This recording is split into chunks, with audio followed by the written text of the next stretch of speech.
Hi everyone. Sorry for the slow start here. We had a bit of a technical difficulty, so it seems to be resolved. My name is Dan Cauchy. I'm the Executive Director for Automotive Grade Linux at Linux Foundation.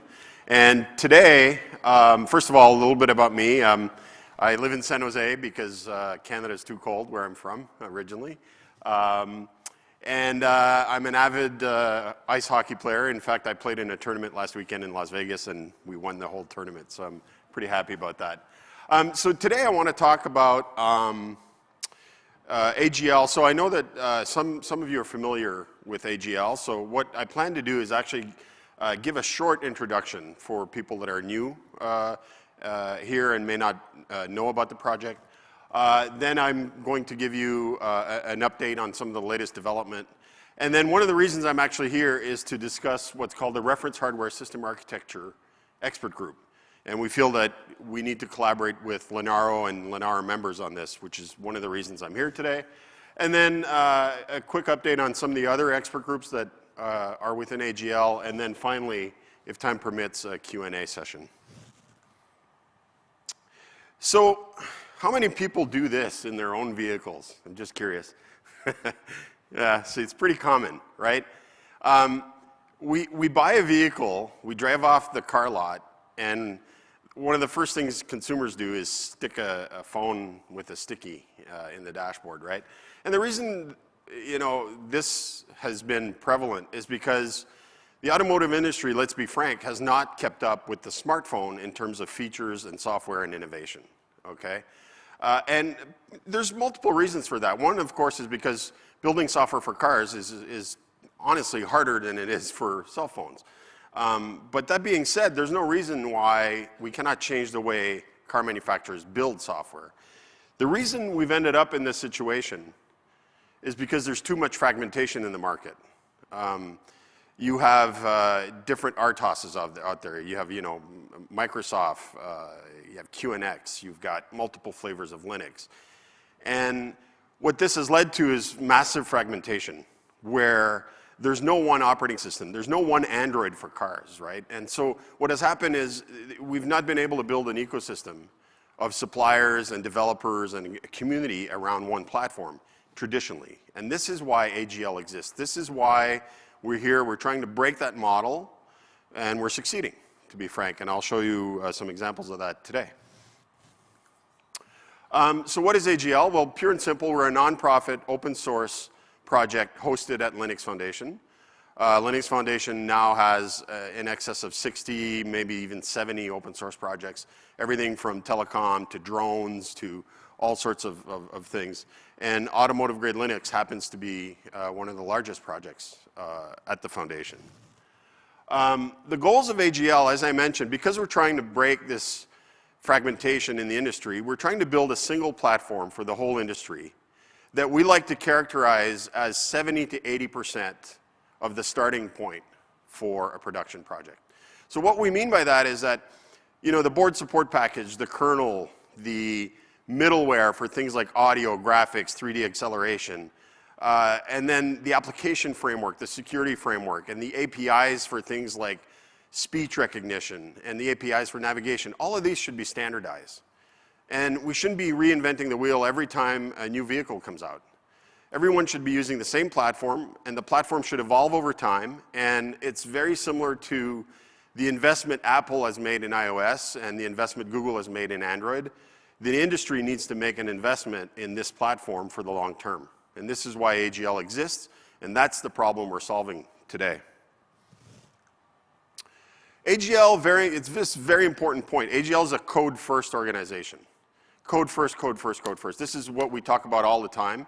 And what we mean by that is we do not have a compliance program. We don't have a software spec, because we believe that those lead to fragmentation, even more fragmentation, because then you will have vendor A, vendor B, vendor C. They all claim to be compliant to the spec, but if you look at the code and the APIs, they're actually quite different, because it's hard to implement very strict guidelines for things like compliance. So we are a code-first organization. What that means is when you start an AGL project for a real production vehicle, you go to the AGL website, you download the code, and that's the starting point. By doing so, we're ensuring that everybody's using the same software, and we can break this fragmentation cycle and finally have a single platform that everybody's contributing to. We're actually planning to work on everything in the vehicle. Our initial focus has been infotainment because this has been the biggest pain point for the car manufacturers in terms of being on par with the smartphone and the expectations of the consumer. But that being said, we're actually just about to release solutions for instrument cluster, heads-up display, telematics, and then we're also going to be working on functional safety, ADAS, and autonomous driving. So our charter is basically to work on every piece of software in the vehicle to be based on AGL in some form or fashion. We have the support today of 8 major manufacturers, as you can see: Honda, Mazda, Mercedes, Nissan, Mitsubishi, Subaru, Suzuki, and Toyota. We're also in discussion with all the major other manufacturers from Germany, from the US. You can imagine the ones I'm talking about.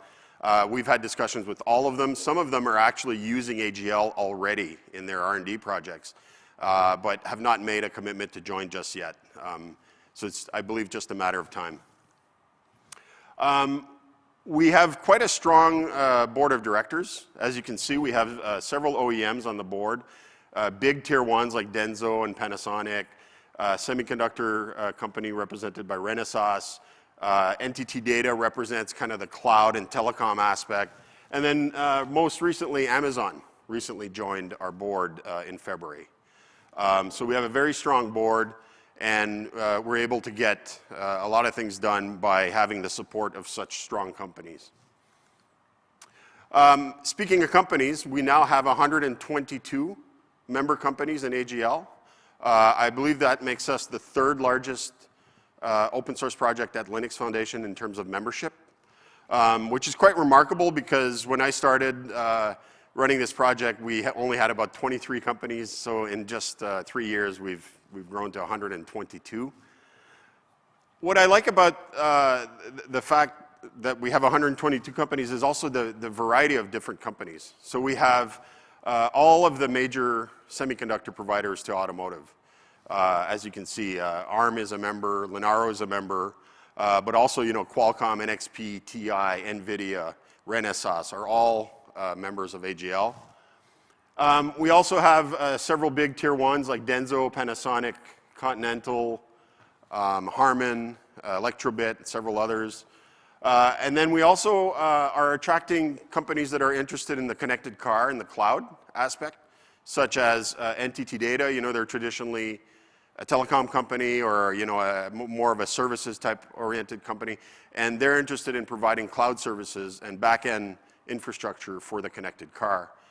Same applies for a company like Adobe. You would think, what are they going to do, install PDF in your car? No, that's actually not why they're there. They actually have an analytics business, and they believe that the car is a perfect endpoint in the IoT ecosystem for analytics. And so that's why they're part of this project. And then finally, Amazon recently joined because they have 3 divisions that are interested in AGL. One is Amazon AWS services for connected car. They've actually already integrated with AGL. The Alexa team is doing speech recognition on top of AGL. And then finally, the Amazon Music team, I'm talking to them on potentially building an industry standard API for streaming content to the vehicle, meaning music and video and TV shows and things like that. One of the big milestones that we reached recently, we announced this mid last year, the 2018 Toyota Camry is now shipping with AGL worldwide. So that's millions of vehicles by the end of this year. And then most of the Lexus will follow shortly after. Towards the end of the year, most of the Lexus models will also be running AGL. So this is a major milestone for us because for many years, many naysayers have said, you know, you can't put Linux in a car. Well, I hope that all those rumors or FUD are now over with this proof. Another recent announcement is that with Amazon joining AGL, we actually made a lot of noise at CES recently We recently announced that we're forming a speech recognition expert group. The reason this is relevant is because there's no standard speech recognition API in the automotive industry, so we believe this is a first. What this speech expert group is going to be working on is they're going to be defining an API because we want to speech enable every app in the vehicle, and the API will be independent of the technology underneath. So what that means is if you're an app provider, let's say you work for Spotify and you want to speech enable your app, you'll be able to use our API independent of whether it's Alexa or Nuance or VoiceBox or whoever's technology is underneath, and it'll work for all AGL systems that have a voice rec solution. Amazon Alexa, Nuance, and VoiceBox have agreed to team up, form this expert group, and define this API for us. So we think that's a big step forward in bringing speech recognition to the vehicle. In terms of our community, we're approaching almost 1,000 developers on our community mailing list, so we welcome you to join that. The mailing list, the primary mailing list is called Automotive-Discussions, which you can find from our website. Like I said, nearly 1,000 developers. That's almost doubled in the past 2 years. And then in terms of the health of the community, we've had 2.4x growth in code commits this past year. We have almost 6.2 posts per day on the mailing list, which is a very good sign of a healthy community, so we're really happy to see that. So you're welcome to join us on that mailing list. Now, in terms of releases, our primary focus, like I mentioned, initially has been infotainment, because that was the biggest pain point, as I mentioned earlier. We've now actually released 5 different versions of this already. The important part is that, by the way, we name our releases after fish, so if you see fish names everywhere, it's just a fun thing we do. The software is serious, but the open source aspect is fun, right? We try to have fun. The latest release is Electric Eel. Was released in January to coincide with CES, and we had a lot of demos there with over 16 companies showing demos of AGL and their products running on top of AGL, which is exactly what we're trying to do, is build this ecosystem all around one platform. But the most important part about these AGL releases is that we're now hitting them on a cadence of every 6 months. So we release one in the summer, June, July, and then we release one around the January timeframe. And the industry now is starting to depend on those releases and actually making multi-million, if not billion-dollar product decisions based on AGL releases coming. And then they're building their product plans based on AGL as well. So this is what we want to see. This is the whole reason, like I said, that AGL existed or exists in the first place. So this is why, you know, these releases are important.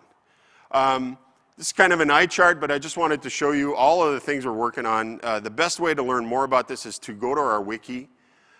We have release notes on everything. We have documentation. We have a documentation website called docs.automotivelinux.org. We've done a lot of work in the area of middleware in this past release, especially around window management. We basically took some contributions from Toyota and others in terms of window management, where we're able to support multi-display and even swiping from one display to the next with your fingers. Very Minority Report kind of stuff. And then we also did a lot of work on audio. We completely revamped the audio to be able to do layering in the car. So if the navigation system is talking to you while the radio is on, and then an important safety alert is coming in, you need to be able to layer that and mix it or take over the audio. We did all of that, and now the audio is fully configurable with a simple XML file. So you don't need to do any coding to define the layering in the vehicle, which is a big step forward. Anyways, like I said, to learn more about all of our features in the latest release, please check out our release notes on the website. Okay, so I'm sure everybody's dying to find out which fish is coming up next. So our next one is going to be Funky Flounder. So that's coming out in July. And then our next release after that will be Grumpy Guppy, which is coming out in January. Details about what's in those releases is on the website and our wiki page as well. Speaking of these releases,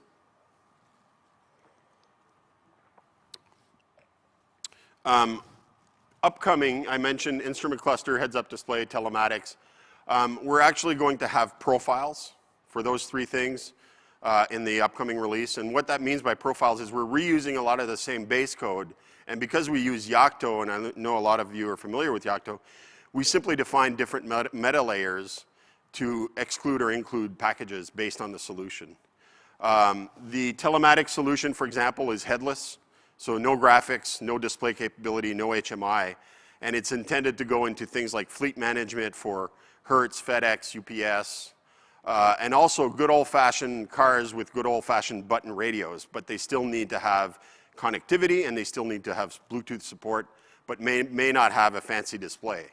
And so we have actually a lot of demand for that. We have companies like Suzuki that still makes cars, low-end cars like this.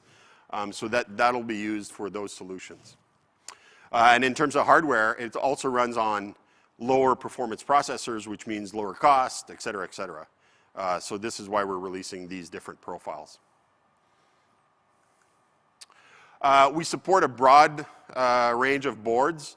We don't have any favoritism. We support the boards that semiconductor companies will help us with. So if there's a board in the future that's coming, we'd be happy to support it. We have a certain list of criteria. For example, the board has to be a reference board, purchasable, and we need the hardware. So we need someone to donate us some hardware. But as you can see, we support Renesas RCAR2, RCAR3, Intel Minoboard, Turbot and Joule, TI Jacinto, the Qualcomm Snapdragon, Dragon board, the BeagleBone Black, Sabre Automotive from NXP. And then finally, we do support the Raspberry Pi. Even though it's not a real automotive board, you can still do app development using our SDK, which a lot of people do because it's an inexpensive board, it's pretty decent performance, and you can do some app development using it. Okay, so one of the primary reasons I'm here, like I mentioned, is I want to talk about the Reference Hardware System Architecture, or RHSA expert group. So we launched this expert group over a year ago, and the expert group, basically, the idea is to define the future requirements for reference boards for automotive. So things like the number of radar, LiDAR, camera, sensors, the interconnectivity of all these things, what protocols are going to be used, what the bandwidth requirements are, what the resolution of displays, what is the requirement for that, all of these things. And the really nice part about this group is that it's being led by the OEMs themselves. It's being led by Mazda with heavy involvement from Toyota, Suzuki, Honda, and Subaru so far. And we're sure Mercedes will jump in and start getting involved as well. The goals of the group are to reduce the gap between reference hardware and production hardware. Because today there is a gap, and there will always be some gap, but we'd like to minimize it as much as possible so that AGL that runs on the reference hardware can be easily ported, as it is today, but even more so, to the final hardware with very minimal effort. And so that's one of the goals. The second goal is define the scope of the peripherals and the interconnection of all these things. So in a vehicle, there's a ton of peripherals, as you know. There's, like I said, LiDAR, radar, camera, sensors, rear displays, rear seat entertainment. There's DVD players, there's speakers, there's all these things. And you need to define how these are going to be interconnected and what protocols are going to be used. And then also, one of the goals of the group is to define the separation of hardware, the main hardware board and what they are calling an extension board, which connects all those peripherals. And I'm going to show you that in a minute. So in an automotive system, we have this common area that really doesn't change from vehicle to vehicle. Because most vehicles need, navigation, media playback, they need telephony, they need radio support. You have this common set of things that the vehicle needs. But then on the outside, this is the stuff that varies a lot. Because when you go from an entry-level vehicle, a compact vehicle, all the way to a luxury vehicle, the peripherals and the type of things that are going to be connected to the system vary quite a lot. And then if you get into autonomous driving, then you've got all sorts of sensors on top of all of this. And so this group is defining this architecture, meaning a main board which has a SoC, either a low-grade SoC for entry-level vehicle or a high-grade SoC for luxury vehicles. Of course, cost is a big issue. And then has this extension board, again, different types of extension boards for different types of vehicles. And the idea is to have the separation of these two things so that extension boards are interchangeable with main boards. And so the group has actually defined the first draft of this specification, like I said, led by Mazda. The spec is completely open. It's on our website today, so you can go check that out.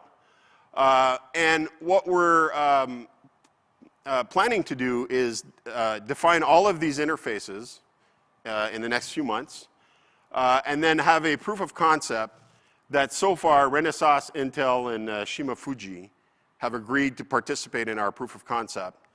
And the proof of concept is to have a board based on Kingfisher working and connect, the extension board that is, connected to both a Renesas R-Car 3 Gen 3 board and also an Intel main board. And this is the proof of concept we're going to try to achieve by the end of this year and demo this at CES Las Vegas 2019. So one of the reasons I'm here is I wanted you to be aware of all this because we really are calling on Lenaro members and SoC vendors to participate if you're interested. And in terms of funding, I'm pretty sure some of these car manufacturers are willing to fund some of this effort because it's very important to them. We're not a hardware group, but we decided to let this project run inside AGL. It doesn't mean that it has to stay there forever, but that's where the project currently is.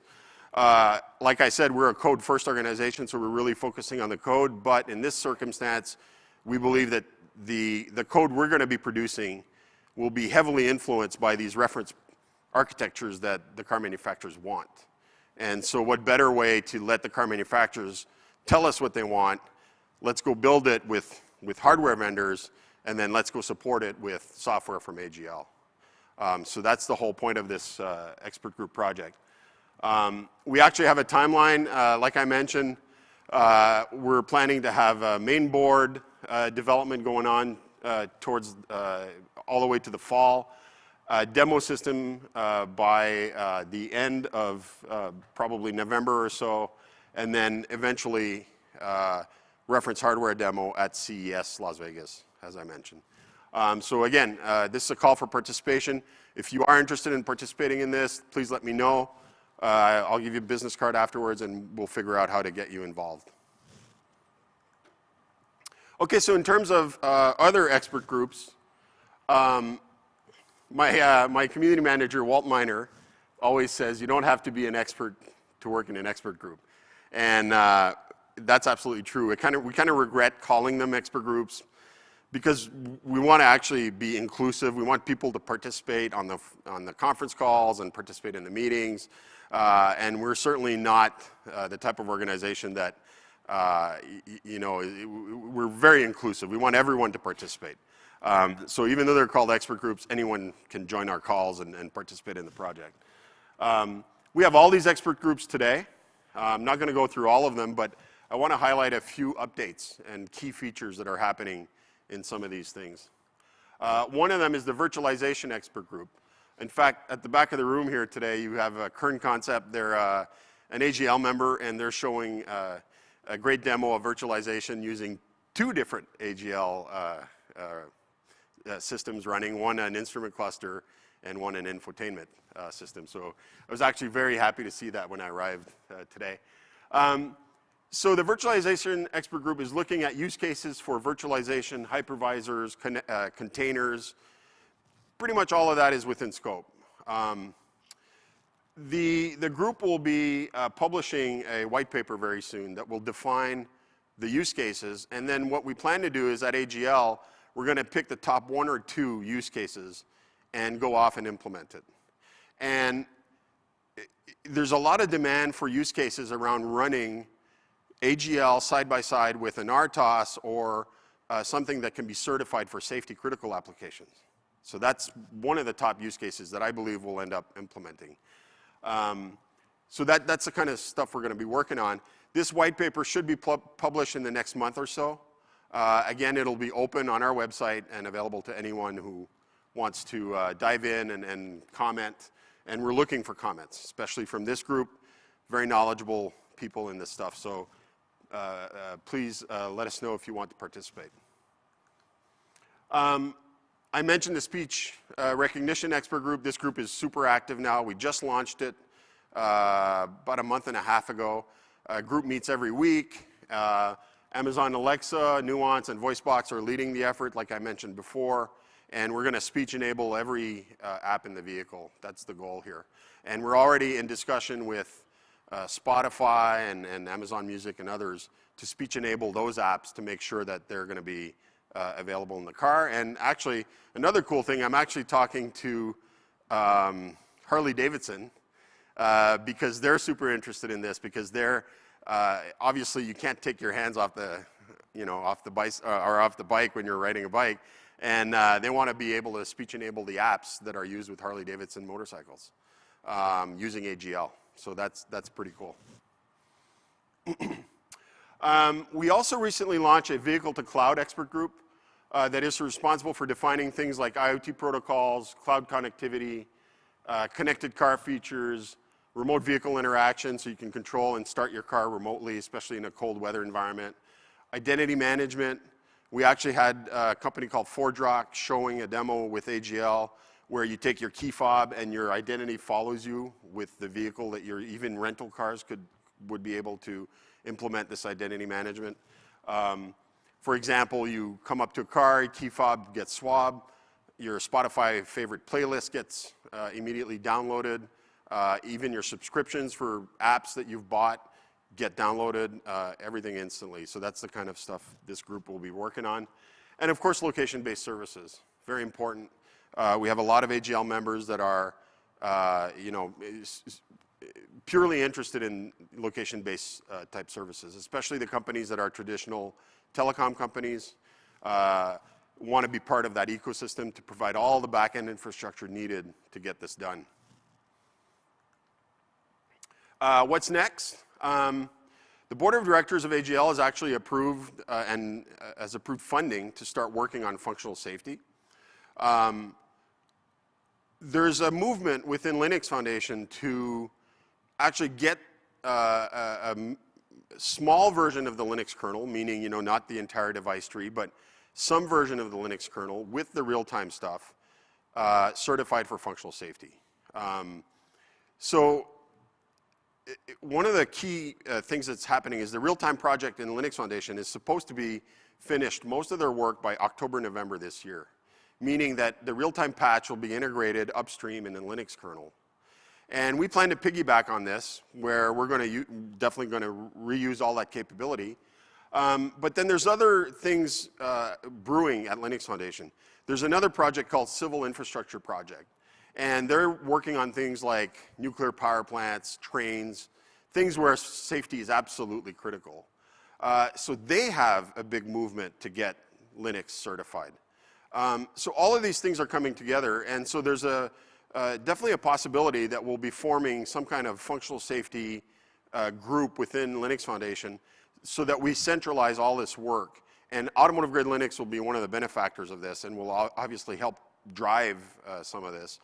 But in the interim, there's a need to have some functional safety solutions, like I said, that are hybrids, where we run AGL maybe side by side in a virtualized environment with something that's already been functional safety certified. And that could be a nice stopgap measure for the next several years until Linux can finally reach certain levels of safety certifications, which, by the way, I believe is completely achievable. It's the same instruction set. It's the same, even potentially the same compilers. It's just a matter of following all of the rules needed to get certified, doing it in the proper fashion, and documenting everything. So there's no, when people say Linux can never achieve functional safety, that's FUD in my book. Okay, we can totally achieve it. It's not easy. Nobody says it's going to be easy, but it's totally achievable. And now we have several large companies that want to back and fund this effort, which is important. And so I believe we'll get there. So AGL will be working on this as well. We're also potentially going to launch a content delivery expert group. I mentioned earlier I'm working with Amazon Music, Spotify, Comcast in the US, and there's a desire to create some kind of API for content delivery to the vehicle, especially for backseat entertainment. So that's something to be on the lookout for that we'll be working on in the coming months. And then finally, just a shameless plug, we are hosting the Automotive Linux Summit, June 20 to the 22nd in Tokyo. We're expecting over 1,000 attendees. Last year, I think we had 650 attendees to just the Automotive Linux portion. We're expecting over 1,000 because we're co-located with, like I said, Open Source Summit Japan, so this will be a very, very large event. So we would love to see you there. It's going to be a fantastic event for discussing automotive and the future of Linux and automotive. So that's it for my talk. I just want to remind everyone, I always do this at the end, AGL is a code-first organization. It's all about the code. So thank you very much. We can take maybe a few questions. Mm-hmm.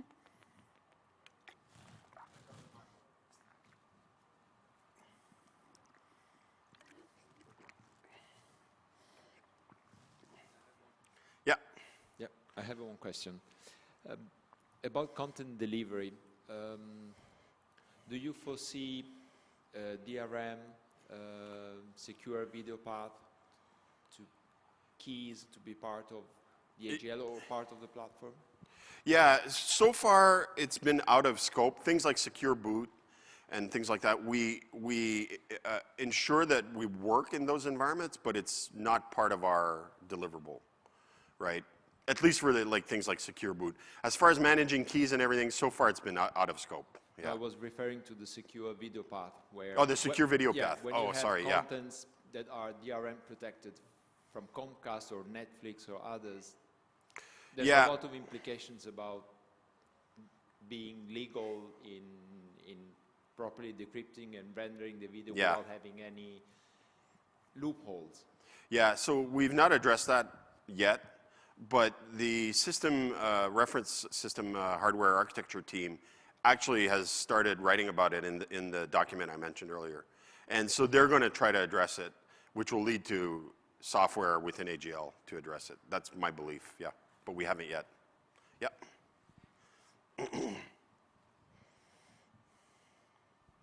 So I have two questions, but I'll only ask one in case okay. No one has one. So, my question is about, given that you're going to have a huge array of sensors on your, I'm going to say vehicle because it might not just be a car, right? Yeah. I'm sure AGL will make it into many different types of autonomous vehicles as well. Sure. Is there any part of AGL that's getting involved with or even trying to drive open data interchange formats and particularly archival formats or storage formats for sensor data so that we don't end up in a situation where people are always compressing and quantizing sensor data for their framework. Yeah. And then you end up with kind of unusable data that you can't go back and mine later. Yeah. Is there... Well, so are you familiar with the Advanced Edge Computing Consortium? Nope. Okay. So Advanced Edge Computing Consortium, AECC, which is being led by Toyota amongst others. They actually gave a keynote at our event a few weeks back. And they specifically want to address this. So we're going to be collaborating with those guys because they're doing all this edge computing. Massive amounts of data is going to be exchanged, and we need to address it. So my answer is no, not yet, but we're working on it, and we're going to be working with AECC to do it. Yeah. Okay, one more question, and then we have to cede the floor. I have one about certifying Linux for safety. Okay. Given the pace at which Linux grows and with all the RC candidates, stable releases, which we all know, are you going to certify one LTS for example? And, Yeah. and when you have security fixes that are backported on an LTS, how do you manage the security fixes versus the baseline that you have certified? You should come work for us. No, but seriously, no, that's exactly it. We're going to pick some LTS and then not change it for years, right? And that'll be the one. By the way, when I say functional safety certification, we're not actually going to be able to do that ourselves because we're not running on the final hardware. But we will do and produce all the artifacts needed for the car company to go do it with their supplier. So at least the Linux part and the software part and the testing and the reproducibility and all of the testing artifacts, we're going to provide that, and then it's up to them to go get certified on the final hardware, not us. Just to clarify, because we're not in the certification game, but we need to be part of the supply chain for it. So we're going to pick some LTSI kernel and very minimal set of functionality. And keep in mind, this will not go into infotainment. This will go into things like instrument cluster and maybe ADAS type of applications. So it's totally doable. It's just a matter of big effort to do it. Okay, so thank you very much.